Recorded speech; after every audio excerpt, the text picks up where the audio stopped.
સાંજ પડે અને બધા ઘરમાં એક જ પ્રશ્ન હોય છે કે જમવામાં શું બનાવવું. મેં અહીં પીઝા પરાઠાની રેસીપી શેર કરી છે. એના માટે 2 કલરના કેપ્સિકમ, ડુંગળી અને ટામેટાને ઝીણા સમારી લીધા છે. એને આપણે સાઈડમાં કરી દઈશું અને ચીઝ પણ છીણીને રાખી દઈશું, કારણ કે પીઝા પરાઠા બનાવતી વખતે વારાઘડીએ ચીઝને છીણવું ના પડે. પરોઠાનો લોટ પણ મેં અહીં બાંધીને રાખી દીધો છે.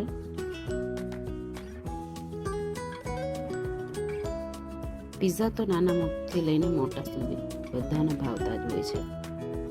બાળકોના તો ફેવરિટ હોય છે. આ રેસીપી તમે જરૂરથી ટ્રાય કરજો, તમારા ઘરમાં બધાને ભાવશે. એક પરોઠું વણી અને એને સાઈડમાં મૂકી દઈશું.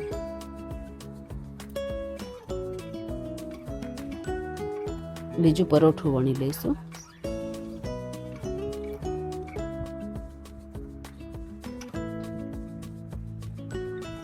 હવે પહેલા આપણે સોસ લગાવીશું.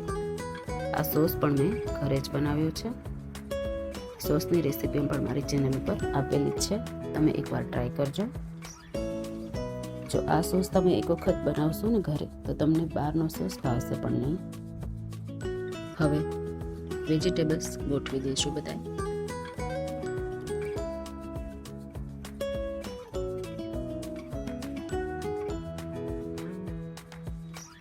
તેના ઉપર ચીઝ પાથરી દઈશું.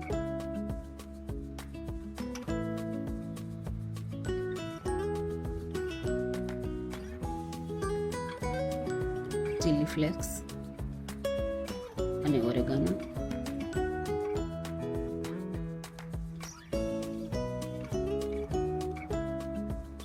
પરોઠાની બોર્ડર ઉપર થોડું પાણી લગાવી દઈશું કે ઉપર આપણે બીજું પરોઠું મૂકીએ તો તે સરળતાથી ચોંટી જાય અને શેકવા ટાઈમે ખુલે નહીં.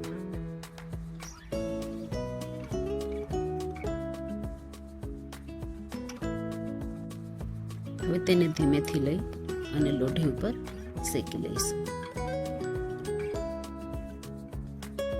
તેમાં તાપે શેકવાનું છે, કારણ કે પીઝા પરાઠા છે તો તેને ક્રિસ્પી પણ કરવાનું છે.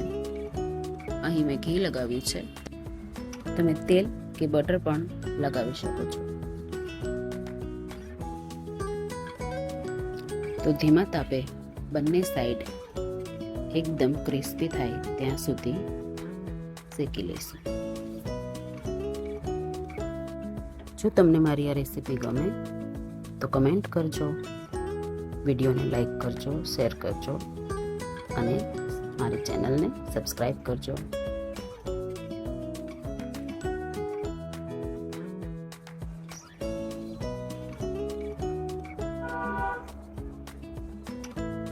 હવે પરોઠું શેકાઈ ગયું છે, તેને કટ કરી લઈશું.